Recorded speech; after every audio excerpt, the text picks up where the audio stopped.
Well, now that you sucked all the air out of the show, should we? Hey, everybody. Welcome to Over 50 Starting Over. Beautiful Friday here, dude. Is it? Yeah, I'm very already. Yeah. Great. Well, and you know, with the time change and everything that you had, because I did not have a time change, where Arizona is one of the two states here in the United States that doesn't do that. So I even put it in my show notes somewhere here that it passed Congress or the Senate or whatever. U.S. Senate approves bill to make daylight saving time permanent. And this is like 20 years past due.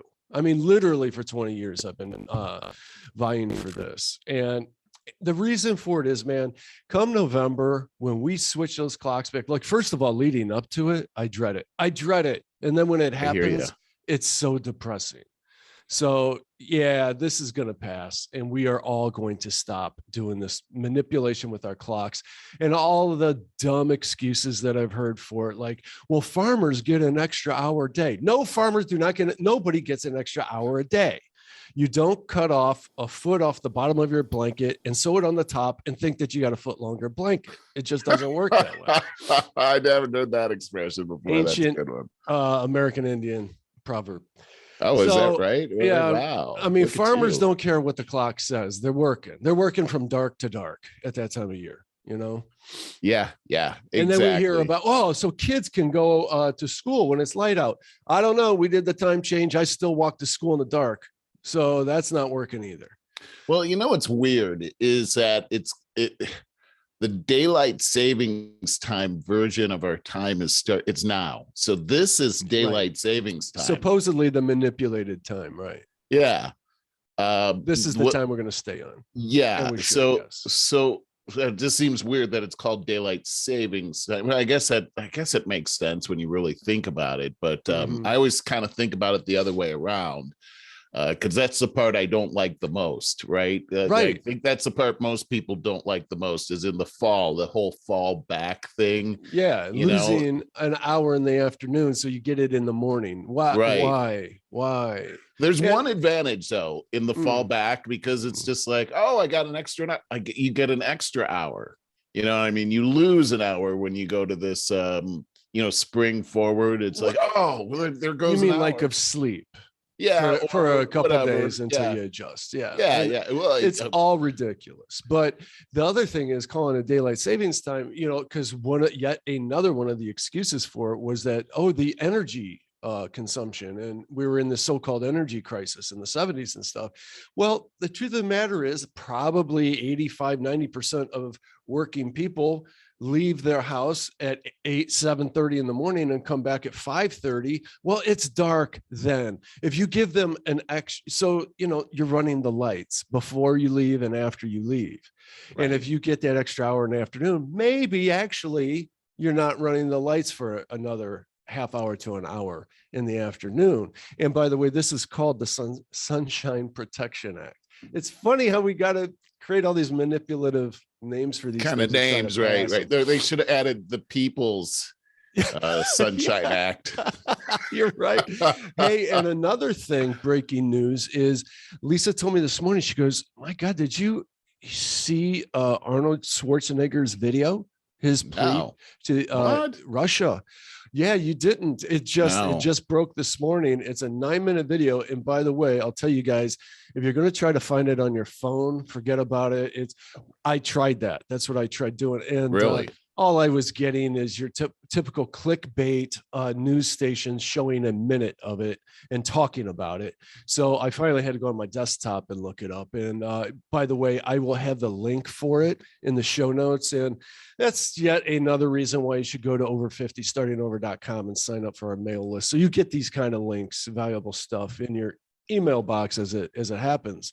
And it was really good, Merle. So Schwarzenegger, a lot of stuff I didn't know. So he was talking about how inspired he has always been from Russia. It started off with the world's strongest man, a guy, I think it was in the Olympics or something, a Russian that won the title of strongest man in the world when Schwarzenegger was 14. And he said he was the inspiration for him all these years. And said that he had a poster of this guy, Charlie, a poster of this guy in his room for years, and his father wanted him to take it down because he was Russian. And then he talked about how his father was part of the Nazi army in some what? degree. Oh my gosh! Wow! And said, and he used this as a warning to the Russian people. The purpose of the entire video was to warn everyday Russians about the propaganda they're being fed. And he said, that this is an illicit war, and the Ukrainians do not want this, and many people are being killed as a result. And you need to understand that. And he used his father as an example, who was all behind the Nazi propaganda, and not until towards the end did he come to a realization of what was really going on, and had to live with the misgivings of that, the guilt of that, for the rest of his life. So it's a powerful, powerful video. Again, I'll give you the link in the show notes. I mean, I'd like to play it, but it is 9 minutes, and probably would be copyrighted in some degree or another. So I don't want to share it for that reason. Are you you were frozen up. Did you say anything by chance? Yeah. No, I did not. All right. Your connection's terrible again. You're frozen again. We're involved in World War II on the German side, got sucked up into the Nazi thing. And they end up having to live with that for the rest of their lives. I think that's a really good warning that Arnold Schwarzenegger gave from a real life situation that happened in his life. He had to watch his dad deal with that for the rest of his life. That's a terrible, terrible thing. And from everything that we've heard, that's exactly what's happening in Russia right now. But it makes me think about, okay, we're getting a heavy dose of propaganda here in our country as well. Never know what to believe. Yeah, you really don't. And while we love to say that, China and Russia are these big propaganda powerhouses, it seems like we're not too shabby either when it comes to that. That's the truth. And then with all of our censorship that is constantly going on, media often treats us like we're too stupid to be able to deal with straight truth and decipher the good from the bad. So they want to give us the angle that they think works best for a cause. And that's infuriating. It really is. It really is. Hey, I had, we were talking about daylight savings. Yeah. I had something here that I thought was really interesting. And I saw where it's let's see, this article that I pulled up says that, one of the cons of the daylight savings time thing is that it can make there was a lot that I didn't know about, but here's one that it can make people sick. I heard something about that. I saw the headline. Some female doctor came out with something about that, and I thought, I wasn't buying into it. So apparently there's been a whole bunch of studies about this, Barry. I didn't know about this either, but studies link the lack of sleep at the start of daylight savings times to car accidents, workplace injuries, suicides, and miscarriages. The early evening darkness after the end of daylight savings time period is linked to depression. You talked about that. For sure, that's a trigger. People that deal with seasonal affective disorder, trust me, you dread daylight savings time. I always do too. It's like I almost liked it the best when I would find out at the last second, like so that I didn't have to dread it for the whole week coming up. Yeah. But it's definitely the fall backwards that's the toughest, because suddenly all your, it's 4:30 and it's dark outside. It's terrible. It's terrible. Here's another one. The risk of suffering a heart attack is also increased when daylight savings times begins. However, the extra hour of sleep we get at the end of daylight savings time has in turn been linked to fewer heart attacks. I went into that, and it was actually measuring heart attacks within 2 days of daylight savings time. And that's where the spike happened. So they really pinpointed it to that. Pretty crazy thing. And the other thing that you were talking about saving energy, you're right. What they're showing right now is that here in our, it was a good thing at one time. It really did save energy, but now in modern society with its computers, TV screens, air conditioning units, we use so much more energy that no matter if the sun is up or not, it doesn't matter. We use about the same amount of energy, but there are other things like safety. When it comes, safety is one of the more solid arguments for keeping the lighter evenings and daylight savings times. There's a study that says that they found that daylight savings times contributes to improved road safety by reducing pedestrian fatalities by 13% during dawn and dusk hours. That's really big. Significant. Especially when you consider how many traffic accidents. I mean, really, there's your epidemic. It's affecting rush hour. Think about it. You do afternoon rush hour when people are just driving a lot faster to get home. They're aggressive and in the light or in the dark. I mean, that's a big deal. Here's another one. Is another study found that a 7% decrease in robberies following the spring shift to daylight savings time. Okay, now are you? It's because it's lighter longer. Yeah. So people aren't doing all the crazy robbery crime. Those are scientific studies or theories? No, this is a study. Okay. It's not a theory. Well, that's fantastic. But here's the other thing too, more Barry. Convincing. These studies, you never know. You have to look into these. Yes. We're all finding out the hard way. That we find that out on a weekly basis. Yes. These studies, you got to find out what they're actually studying in the study to understand if the correlation. That's where they always have the problem. This. As long as it doesn't have anything to do with the pharmaceutical industry, I'm 50% more likely to believe it. I love it. I remember taking a class in college where they were exemplifying this by this study they did in New York City. I can't remember what year it was, but they found the study showed that consumption of ice cream increased the chances of rape in New York City, because they found that the more ice cream that was eaten, the more rapes there were. How on earth would you even come to this theory? Well, it's a matter of not correlating the facts properly. So what was happening is it was summertime. And so people are more rapes actually happen in summertime. It had nothing to do with ice cream. And see what I'm saying is there's so many ways. Yeah, this is how we screw up these. This is where these studies come from, right? Cyclists seem to rape people in the summers, or you can say that all cyclists are bad. From these studies. So you gotta be careful. You gotta look at exactly. True. Don't just take what they say, but it is pretty interesting. And I personally love the fact that they're talking about doing this daylight savings time forever. It would be this time of the time that we're on right now, which would mean that the only con I can think of is I got to wake up an hour earlier to do the show with you, but I can live with that. No, I totally understand. It's confusing though, when it changes and some places don't change and other places do. And I wonder if they do a study on how many meetings get screwed up on the next week. Cause it probably affects the economy. Yeah, there's probably like a big dent in our economy every 2 times a year. They should study the stock market around I think so too. Every year.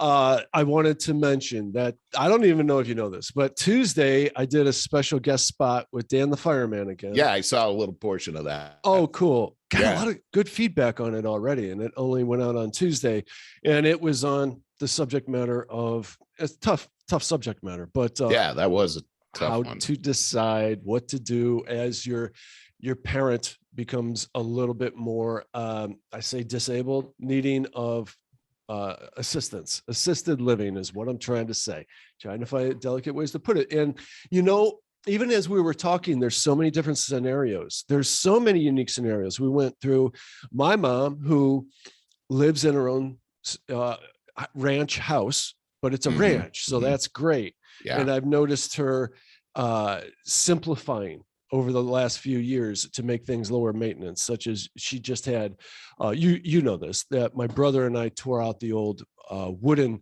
porch patio and put in a brick one, which is no maintenance versus the high maintenance wood patio, and reduced landscaping, because it's been a big thing each and every year. And Dan's mom is 91 and she's still in her like colonial house. There's steps. They put in one of those chairs, stairs. What do you call that? It's like an escalator kind of chair. Yeah, you sit down on it, right? And she won't use it. She puts quilts over it. I can imagine that would be very tough to. I don't know about her, but I know me that if my kids put in a chair like that for me. They finally convinced her to put it in, and once it was in, she said it looks like an electric chair. I can see that. Could you, if it were you, I could totally see that. Plus, there's so many movies where they make fun of that chair, where here comes the grandmother and she's coming down the stairs in that chair and it's going like a half a mile per hour. Right. Put your seatbelt on. So then we have Lisa's mom, who is in a retirement community, which I love. I love the whole retirement community. Wouldn't mind seeing Lisa and I end up there someday, to tell you the truth. But that's what inspired the original Over 50 Starting Over concept of us creating this retirement community based on that. Very luxurious, though. And hers is not. But so that is a great way to go, because you have people you have your autonomy, your privacy, and yet you have people super close to you and everybody's keeping an eye on each other. So that's a great way to go. Now there's another, I brought up another scenario where I have a neighbor, much older lady who, in my opinion, should have been in assisted living a few years ago. She's still in her colonial, and her two kids, her son moved out to San Francisco, daughter moved out to Boston, opposite ends of the country. Right. I don't know what they're doing for her. I'm sure it's her own stubbornness she can hardly make it up 2 stairs to get into the house. I don't know how she gets down to the basement to do her laundry or upstairs to the bedroom. No idea what's going on there. So everybody's got a different scenario. And we discuss all of that. It's a good show. It's an hour long. So if you sign up to over50startingover.com, you had that dropped right into your email box on Tuesday. Yeah. I didn't know you were doing the show, and it dropped in on mine. And I was like, wait, I don't remember doing a show today. I didn't know how it was going to go. It could have been like, I just wanted to let it go and see what it was going to be. And if it was 10 to 15 minutes, I thought about dropping it into our show and tagging on our discussion, but it turned out to be a whole big comprehensive thing. Well, so it is a big deal. Yeah. And it probably deserved a whole show to itself. Yes. And how about these? I had a neighbor, this happened a couple of years ago, and she was, she had gotten to the point where she was living alone. I don't know if she was ever married before, but she had one of the townhouses that was next to mine.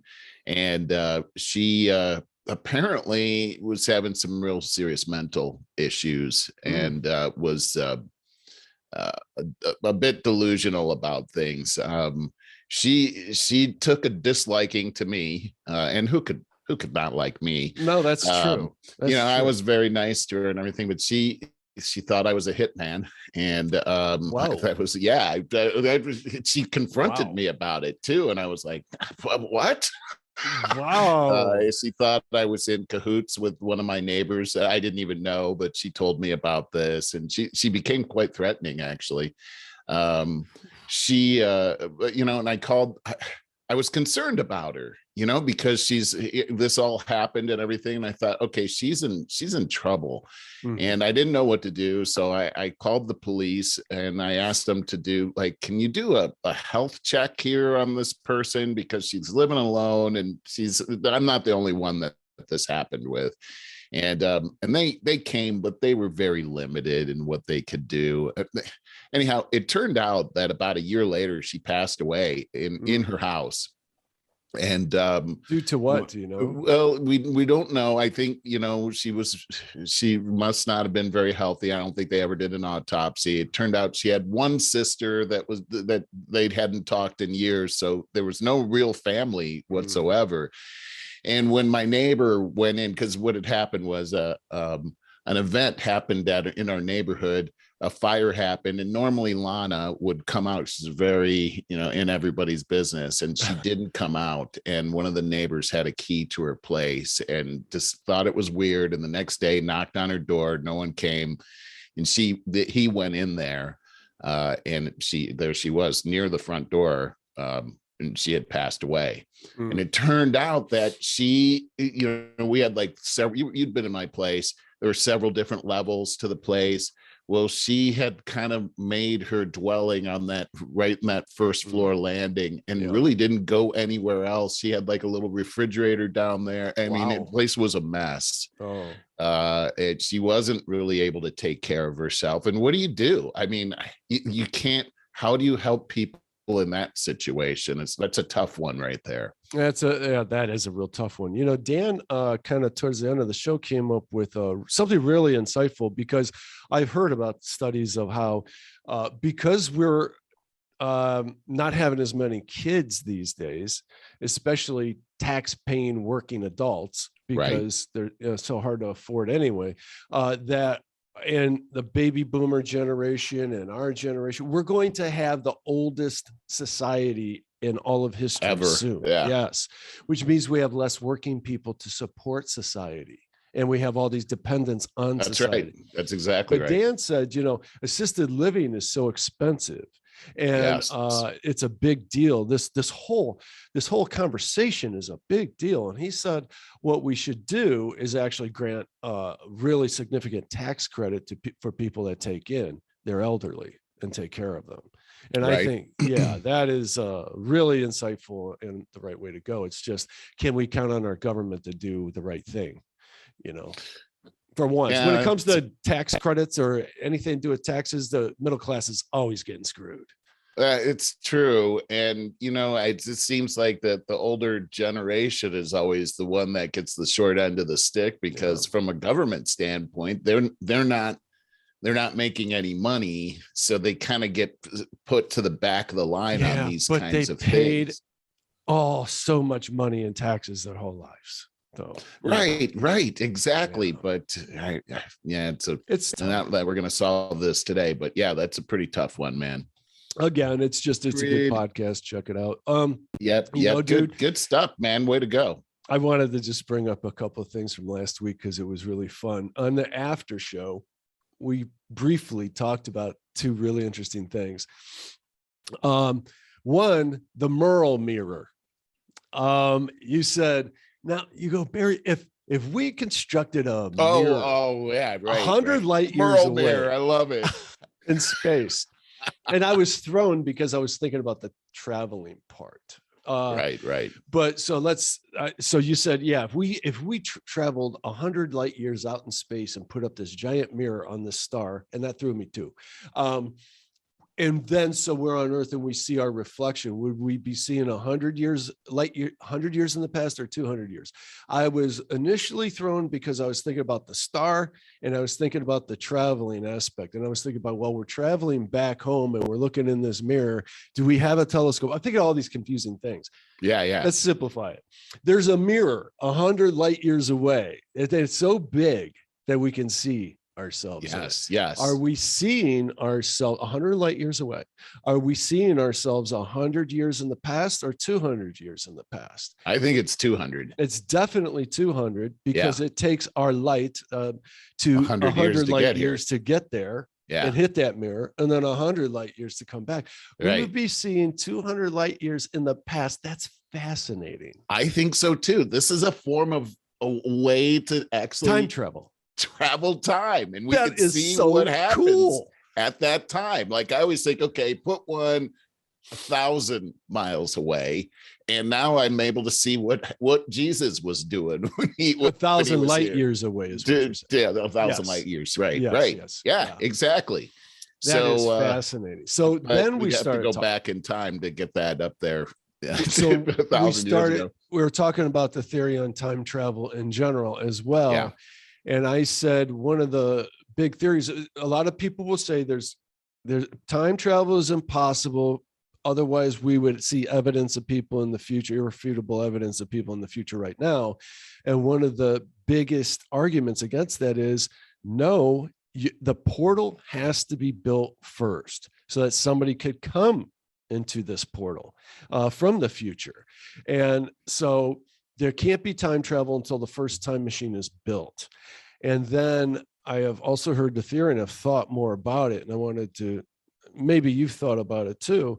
And I said, it seems to me that if and when that first time machine is built, that kind of is the end of time as we know it. It's kind of like the singularity moment, because then people would be coming from the future to that. Let's say that it on January 1st, 2023 at 1 p.m., trying to make something simple.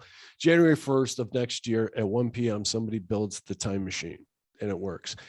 Then everybody from the future would be coming back to January 1st at 1 p.m. That exact same, the first second they could.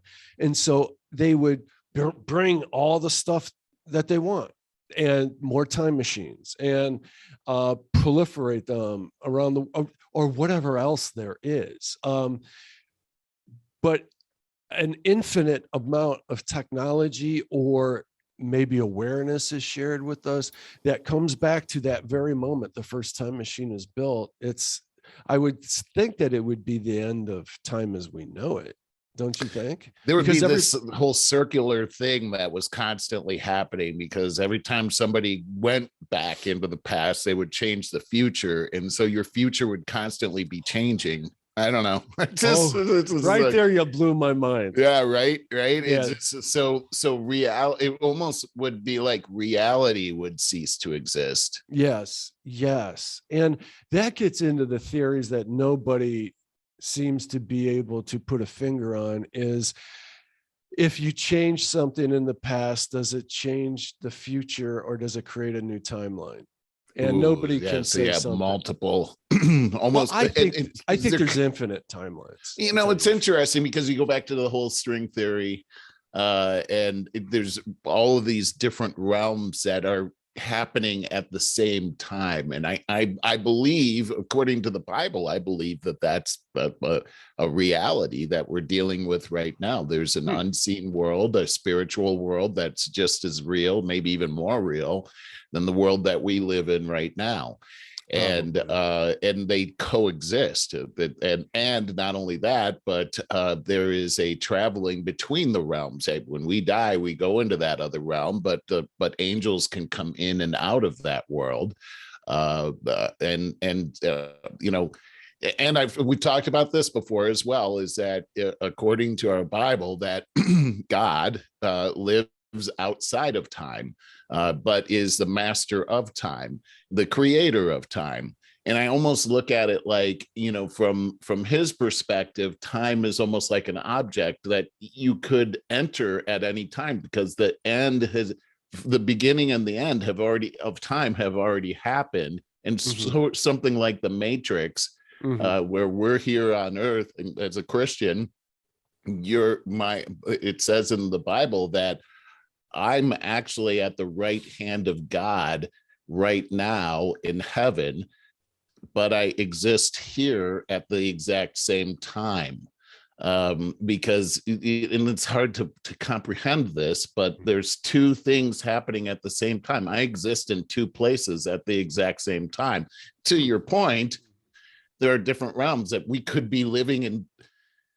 Different realities could be happening at the same time. It's a very interesting thing to think about, the whole time and space thing too. It's just gets a little deep.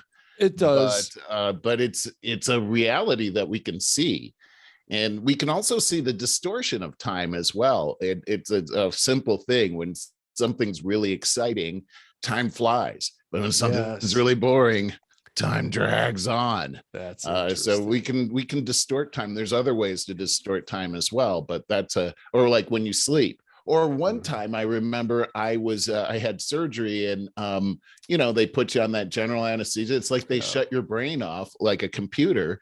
And my perception of time completely, it was as if I was off for 3 hours, and suddenly I was turned back on, but I missed that whole 3 hours. Even when you're sleeping, it doesn't really feel like that. Jordan Peterson discussed this a little bit. When you said you're doing something that you're enjoying so much that time flies. And he said that he's talking about, he somehow related that to the God concept that exists outside of space and time. Yes. And so he said that you're tapping into that's where you're getting to your higher self. And, yes. And it's true. When I do my best work, it's when I finally calm down and fall into it. And then I stop thinking about it, everything else except that. And when you can get really calm, there's a theory to it. I think this is more of a Buddhist thing, that you have the ability to tap into all of the intelligence of all of the people of the past. And when you get quiet, it is meditation. But when I can really sink into my work at its best, that's when I stop thinking about what I should be doing. I stop thinking about other things. And I'm only thinking about what I'm doing, this creative thing. And time does fly, and the best stuff comes out of me at that point. So I think there's really something to that you are merging at least a little bit with the infinite. The outside world. And it's interesting too. I mean, the Bible actually says that you have the mind of Christ. So in other words, you know all things. His spirit lives on the inside of me, and that we can draw on that wisdom of the infinite. And I personally believe that all of the technology that we have today, and we've gone down this road a couple of times, but all of this technology, especially the technology in the last 100 or so years, it's been like a hockey stick as far as mankind and history goes. Yes. And I really believe that that's God inspired, that he is the creative force here in this world. And so we think we discovered this, and did we really discover it, or was it like inspired? The fact that we can fly, the fact that the world is smaller as a result of the fact that we can fly. I could be in Europe by the end of the day. That's never happened. That's actually a form of time travel right there, because it made the world smaller. We can be in different places much more quickly. The whole time and space thing, and absolutely, and our phones and all that. And in the end times, and again in the Bible, it says that we'd be able to go to and fro, and there's this whole reference to the world being smaller as a result, and we can see this today. It all seems to be very inspired. That we just so happen to come up with these great discoveries. We just so happen to be able to go into space at this time.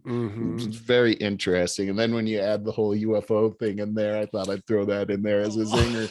Like, come on, it was such a crazy time. I was talking to Scott about this, and he was telling me about the ancients that had done like hieroglyphics and stuff like that, and paintings where it looks a lot like, some of these things look a lot like some of the UFOs that have been seen today. And I thought like that.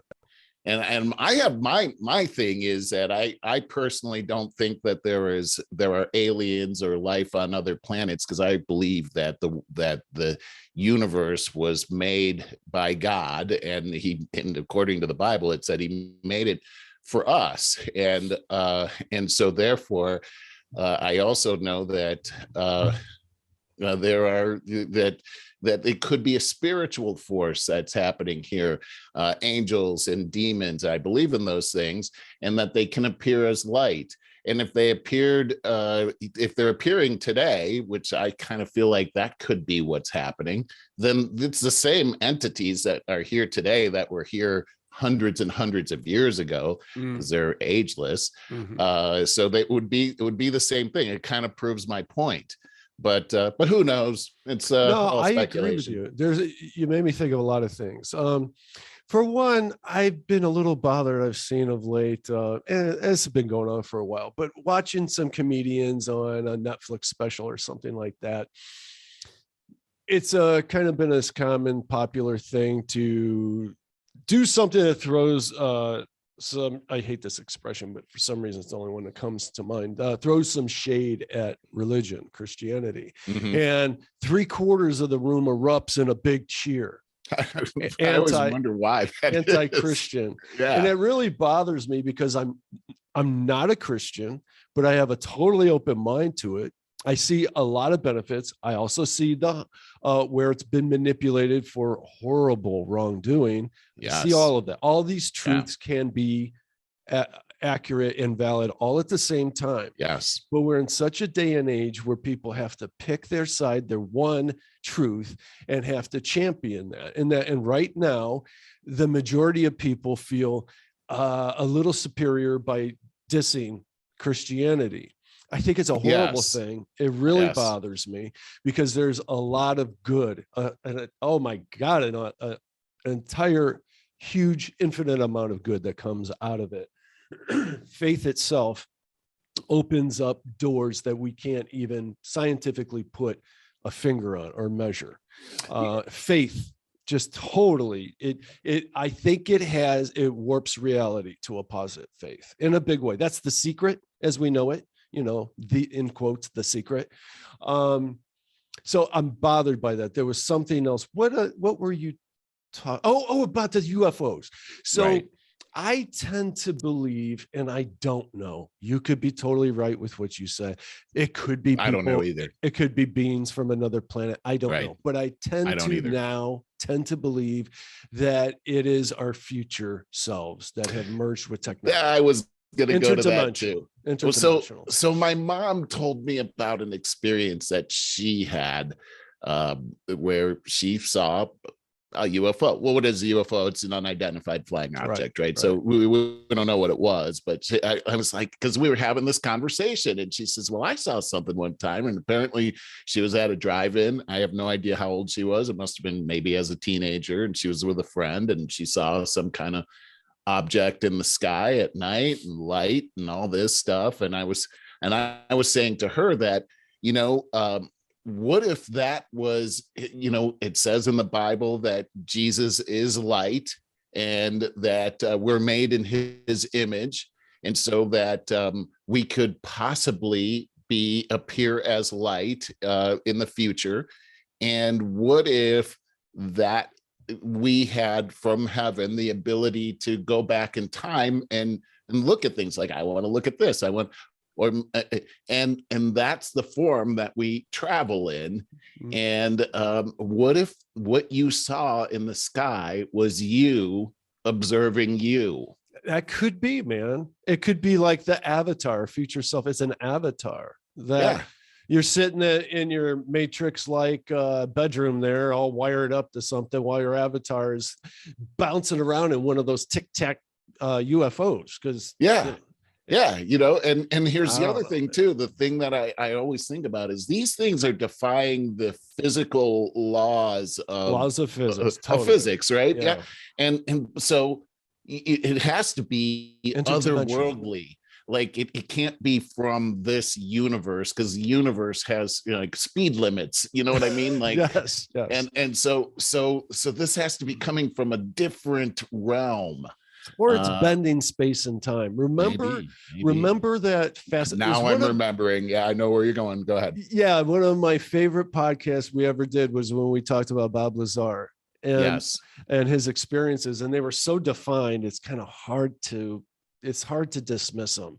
And he was talking about being underneath of one of those crafts and not being able to see it, almost invisible because it was wrapping light wrapped around it. So space and time could probably there could be something to that. It was like, and I think about like this the prism effect with light and how it bends light and changes light Prisms into its different frequencies. And there's so much more to know about light. And then back to Jesus is light, God is light. Okay, so there's something to this study of light, and that's why I was kind of into this quantum thing earlier this year and studying that whole thing. And that whole thing is mind-blowing too. I still am having a hard time wrapping my head around that, but I got like the tiny little pinprick of it.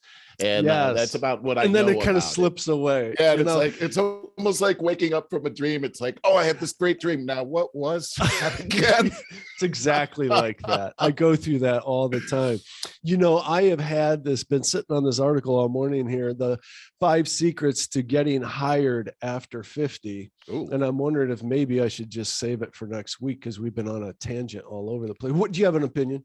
Do you want me to go over it? Yeah, you might as well. Let's just let it flow. Okay. And there is the share. And this is on, I hate to say it, guys, it's off of AARP. So, don't hang up on us now. Okay. 5 secrets to getting hired after 50. These are pretty good. I think we definitely touched on this. Like, was it last week? Yeah. That was last week. Yeah. Yeah. Age proofing your resume. And they hit a couple of things, such as don't include your street address. We did that. Yeah. We talked about that. Yeah. An older email account, such as AOL or Yahoo. That is so right, man. When I see an AOL thing, I'm just like, oh my God. This person must be 90. Talking about time travel. Yeah. Got this newfangled AOL. Right. I remember you said, don't put more than one phone number on there. Right. And I think, because that's like, well, here's my landline. Yeah. Don't even say that. Here's my fax. Landline. Yeah. My fax. Showcase your job skills. And that is really important. I'm going to just quickly explain this one. One thing to keep in mind in most cases is your resume will be screened by a computer software first, like ZipRecruiter. That's really something to keep in mind before it can make its way to the actual hiring manager. To get past the filtering process, make sure your resume and cover letter include important keywords that are often more about your current skills than your previous experience or accomplishments. Here's a quote: if a word or phrase repeatedly shows up in the job listings that you're interested in, incorporate these into your resume. That's really, really important.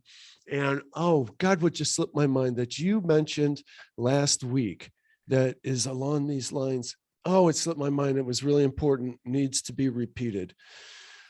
Maybe I'll remember in a minute. Okay, number 3, use your younger network too. This is really important. One advantage of having years of experience is that you built up so many valuable relationships. That's so true.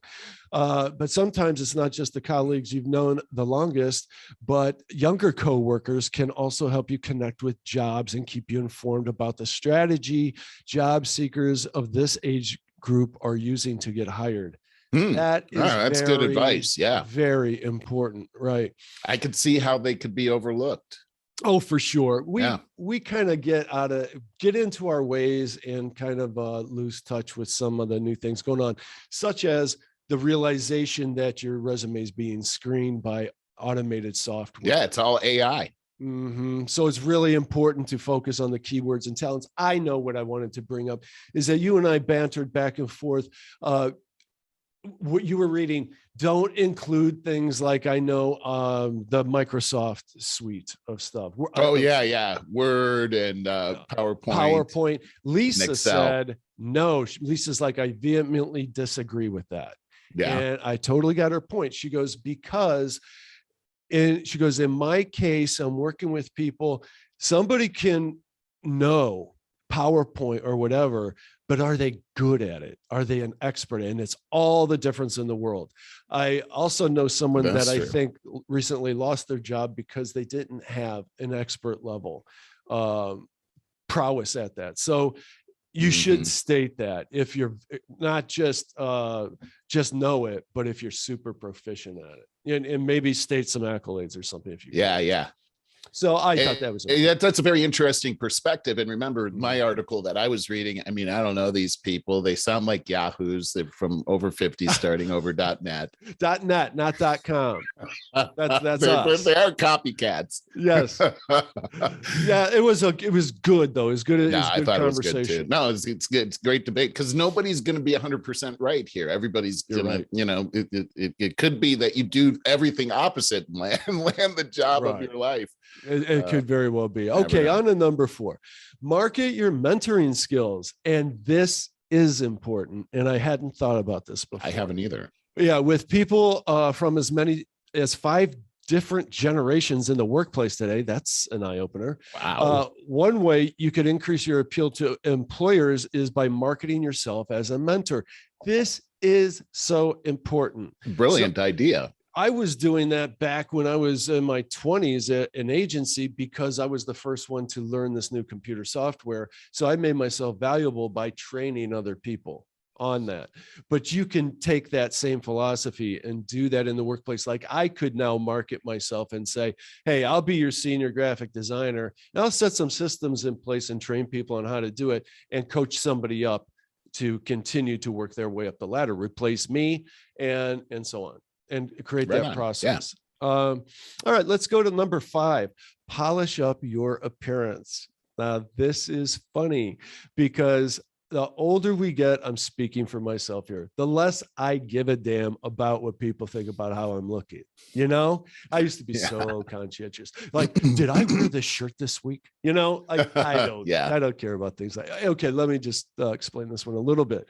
Whether a job interview or on the job, your personal appearance and presentation always play a role in your career success.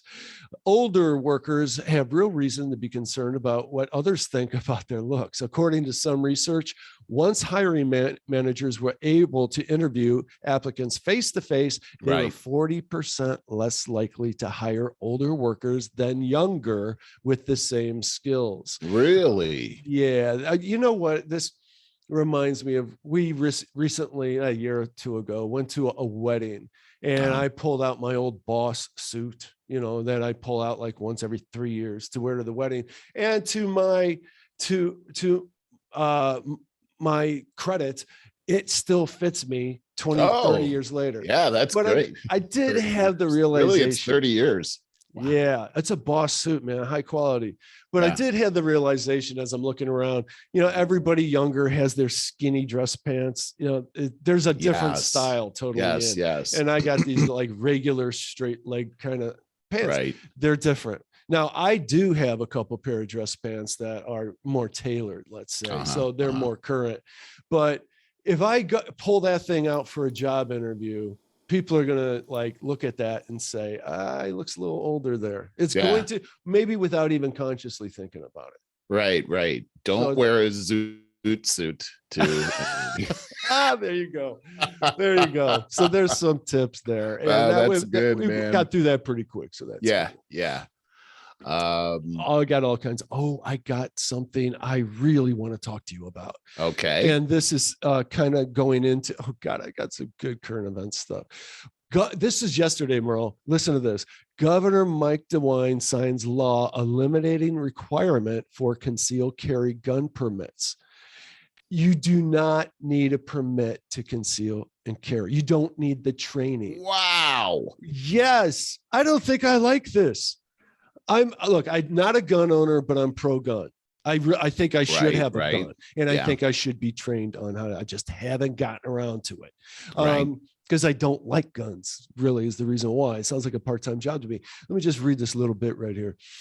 This is from the Columbus Dispatch, which I got via Yahoo News, but Senate Bill 215 will let Ohio residents 21 and older conceal firearms they are legally allowed to own without training or permit.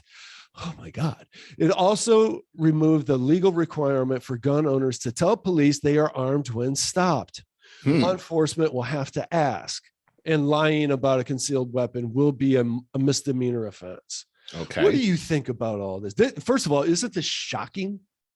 It is shocking that this would happen, but I just don't. As I take a look at our our Constitution. It's a constitutional right. There's nothing in the Constitution that says that we've got to have X, Y, or Z, although it seems to make sense that we would want people to know how to use the weapon before they go out and take something like that.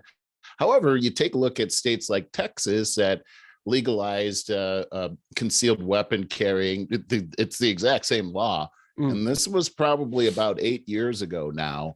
And I'm not really seeing some terrible repercussions as a result of that. And one thing I do recall is that it's something Rex Lee had told me, because he was living in California for a little while. He's a Texan.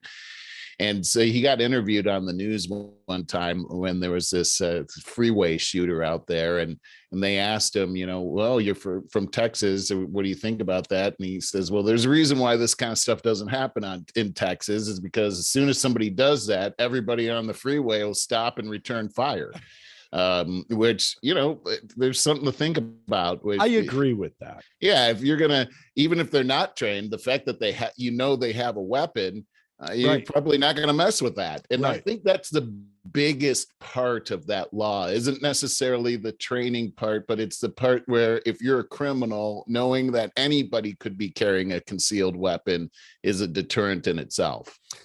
I understand your point. I just do wish that it was required that people were trained in some decency about the matter, and of course proficiency. I hear what you're saying there, and here's another thing about that is that in Los Angeles County, they're carry and conceal. You could have a license for that, but it was very difficult to get. In other words, you pretty much had to know the sheriff pretty intimately in order to get that. It was one of those kinds of things. And then you had to go through all this training and everything. It was hard to do. It was hard to get to. It was a long process, which would eliminate just about all of us to be able to get it. So these kinds of training requirements have literally been used to cause people not to be able to get these types of license. And then you have to go back to the fact that this is actually a constitutional promise that you have this. And it seems like, I agree with you. People should get trained on how to use weapons, but should we have a law that makes them do this? Because then you got the bureaucrats that are involved in it, and there's money and all that kind of stuff. People should do that on their own. I think it's common sense that you would do that. Learn how to use a weapon, just like you would learn how to drive a car or something like that. I know there's laws about that, but there's not a constitutional right to drive your car. No, I guess those are just things to think about. And I agree with you. They should get training before you. If you get a gun, even if you're not going to do a carry and conceal, if you just have a weapon, you should learn how to use it. At least go to YouTube.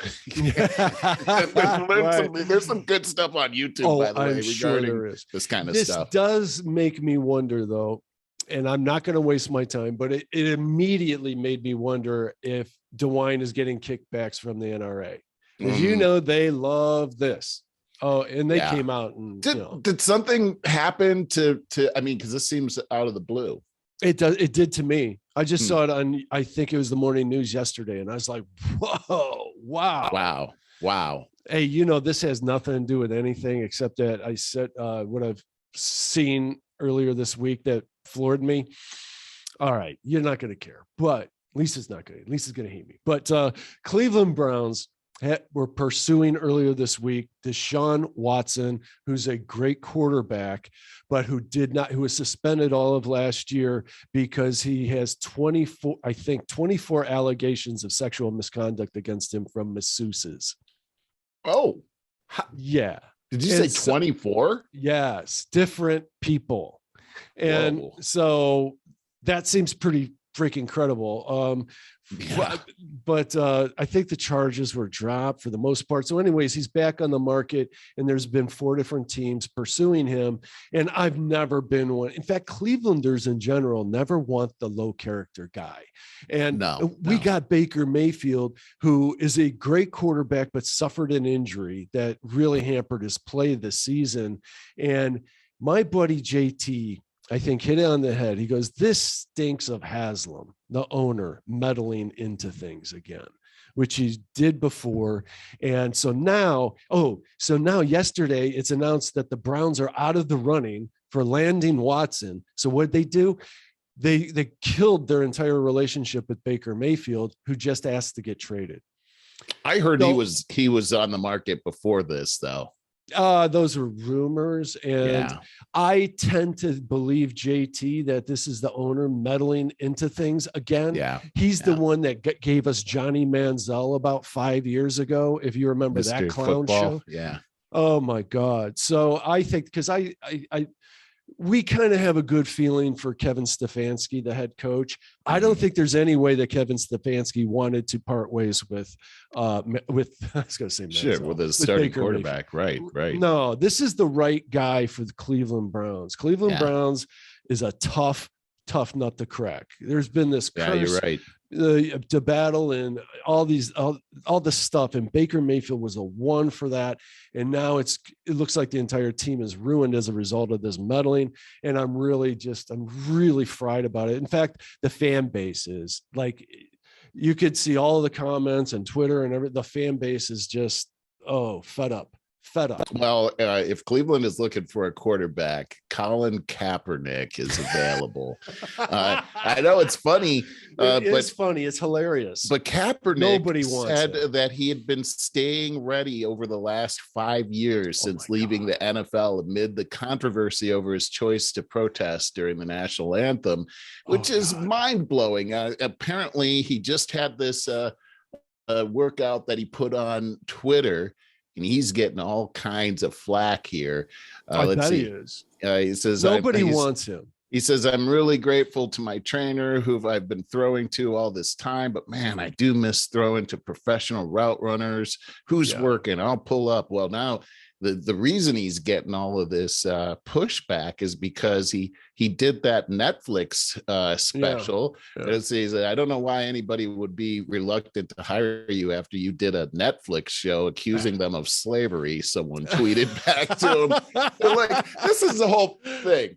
You're saying the NFL is like slavery, and you want to be in it really bad. Said that you want to get back. No slave ever wanted back on the plantation. Exactly. Like, please let me back on the plantation. This is what this whole kneeling down was all about to begin with, and you want to get back in there, and that's the definition of mental. That's the definition of the problem with the whole woke thing. The crying of victimhood. It's only a short matter of time before you're a hypocrite every single time.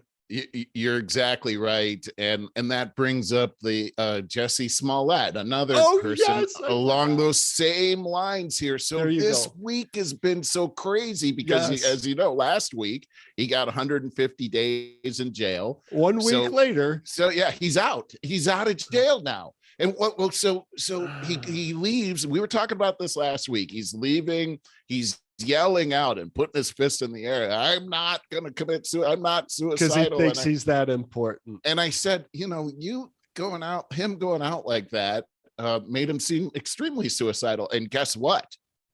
They put him in the psych ward.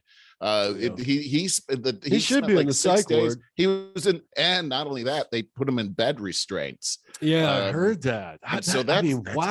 That's pretty crazy, right there. I didn't think they would go that far to put him in bed restraints, but they must have really thought that this is a credible risk right here. And imagine how horrible that would be if something happened and they hadn't done something.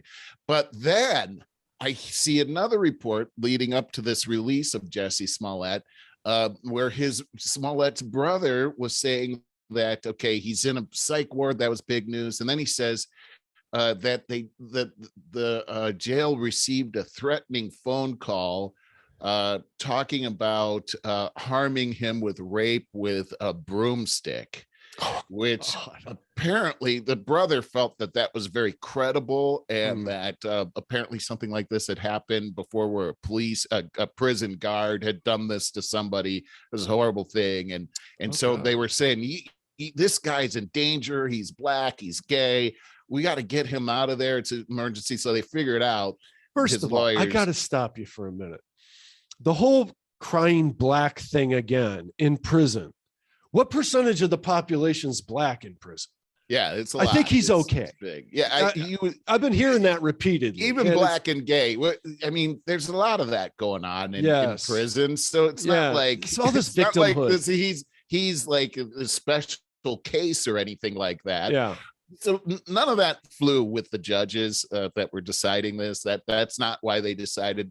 The big reason, I mean, maybe they were tempted to, but the reason they decided to let him out, and I still think this is probably because I don't even know. Only because of his celebrity status, I'm gathering, is that his lawyers immediately went to the judge and requested an appeal, an emergency appeal. And they decided that, well, by the time his appeal comes up, he will have already spent the 150 days in jail.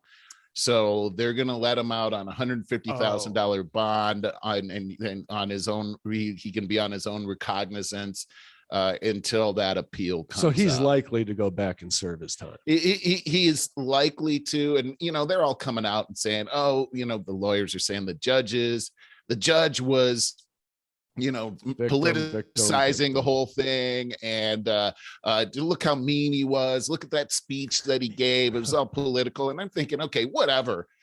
Judges always do that. The guy made it more dangerous for everybody. Like these people poured bleach on him, and it turns out these are black guys. They're Africans. I mean, why would Africans pour bleach on somebody and say this is MAGA country? It is. It's terrible.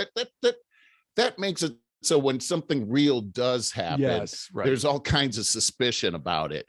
Well, look at all of the crazy things that have gone on based on the manipulation of the media, showing that, how do you frame that?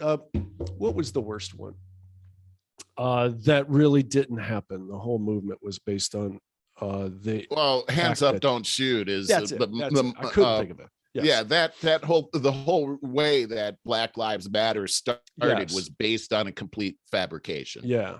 Right. So anyway, I'm sorry. We got that to deal with. No, I mean, it's the same thing. It's the exact same thing. This actually has caused mass destruction and violence and death, murder.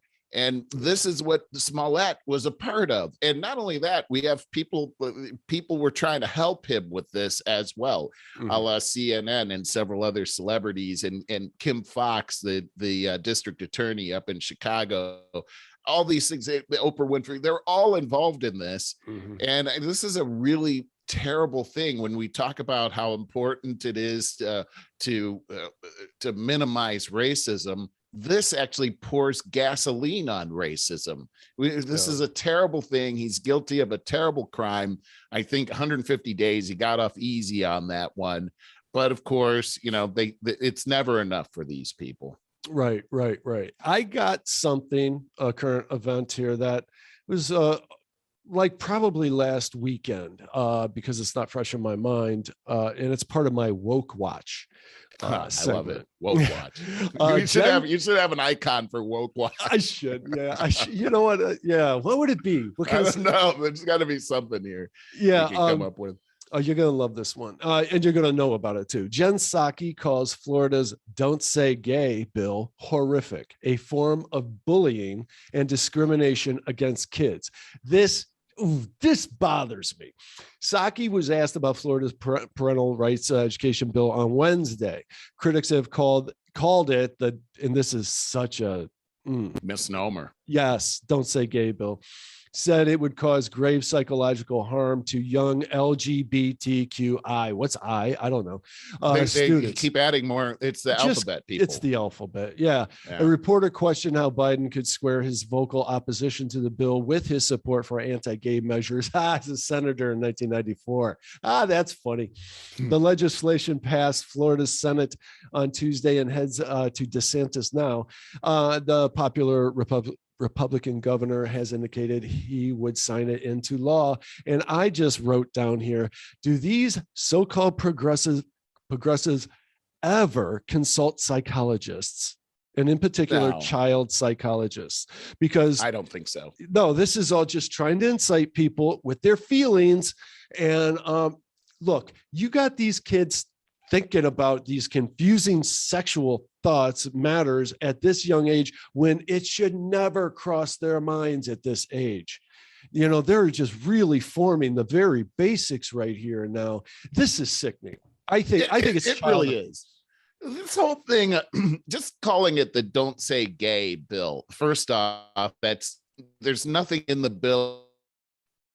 You froze up again. About "Don't Say Gay." It doesn't have anything to do with "Don't Say Gay." Correct. Did you get that? I did. Okay. Yeah, it came so back. This is the crazy thing, and it's a whole misnomer. But I have a pretty good memory of what it was like in kindergarten through third grade. You didn't think about these things. I don't. No, when we didn't think about it. Nobody brought up any kind of sexual anything ever, right? Because we were little kids, right? And that's not what you do to little kids. If anything, if parents want to talk to their kids about that kind of stuff, have at it. Those are your kids. There you go. To say that this is the most horrendous bill and it harms kids. What? So because the teacher isn't educating them on homosexuality, that's harming kids between kindergarten and third grade. That's the sick thing. And here we've got, I just read this, Disney employees stage walkout over the "Don't Say Gay" bill due to the lack of compassion and advocacy. TWDC's LGBTQIA plus community and I think they do this stuff so that they can demonize people that get these letters mixed up. Yeah, I'm sure. And their allies and determined to take a stand via multiple direct actions, including both virtual and in-person protests. So Disney, would at one time used to be a bastion of morality, now they're going in the complete opposite direction at 1,000 miles per hour. And it's just because of their feelings, because of the victim mentality. I'm going to say again, don't these people ever consult a psychologist? They don't, especially a child psychologist. They just don't. They don't.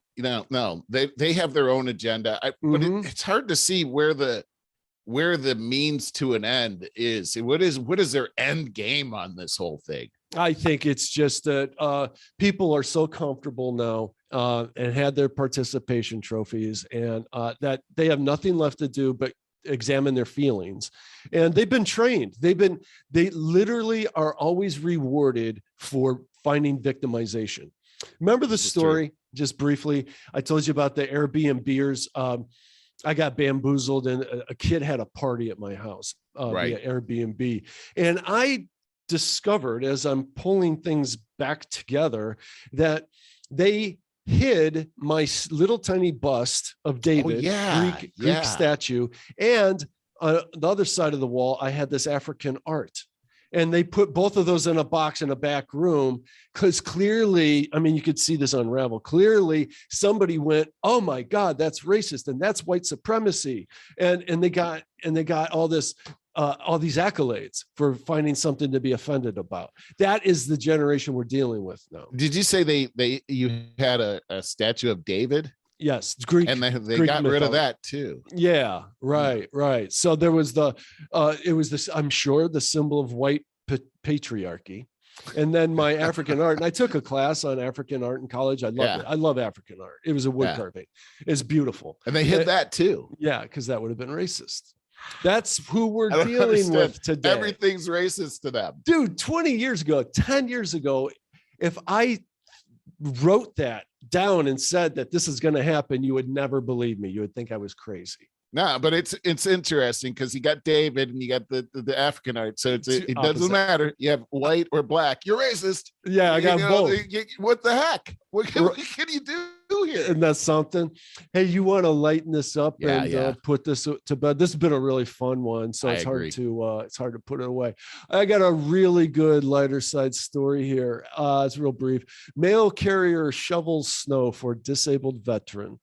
I mean, this is really above and beyond. I mean, most mail carriers, I shouldn't say most. Some mail carriers I run into are kind of like not the best personalities. But then I got to say, I run into, like, we have a really nice one too. Yeah, that's awesome. I love that. Me too.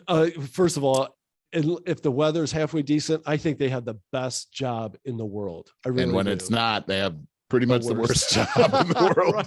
Right. Mail carrier in Johnston, Pennsylvania went above and beyond after a recent storm dumped 8 inches of snow on the area. Terry Holliday is a disabled U.S. military veteran who lives in the 8th Ward. On Saturday, her home alert system announced that movement outside her front door. She says, I began watching on my phone and I saw a mail delivery truck. She told the Tribune Democrat, I guess the newspaper or something. The next thing I know, I see him come up my steps with a snow shovel. The mail carrier. Holiday, who, if I'm saying that right, Holiday, who had one leg amputated, left the snow shovel near her door so she could access it to clear the deck, but she can't do the steps. So he, quote, he shoveled all the steps and cleared off my front deck. I was shocked, but very grateful, she said. And that's the gist of that. But she posted it on Facebook and it blew up. And that is so cool. How nice is that? Like, I love first of all, I talked to one of my mail carriers years ago, and she enlightened me into something that I never thought about. And she's like, oh, because she handed me the mail. I was down the steps of the front porch, and she goes, you just saved me another 6 steps. And she goes, I got something like 1,200 steps that I do every day. So just those 6 steps is a big deal that you just saved me. Can you imagine the leg workout that they get doing all those steps every day? Yeah, no kidding. And so this guy, after with what he's already doing, is going and shoveling her snow. But that's the appreciation of a veteran that's disabled and sacrificed for our country. That's a beautiful story. That's a beautiful story, and we should all take heed on that and do the same. That's a great story. Thanks for sharing that, Barry. Oh, you're welcome. With that, we're going to wind this up and go into our after show. If you want to catch the after show, and if you're on YouTube, you'll see the thumbnail come up in the lower left of the. But you know what? If you sign up at over50startingover.com, you just get the links right in the email box as it happens. See you next week.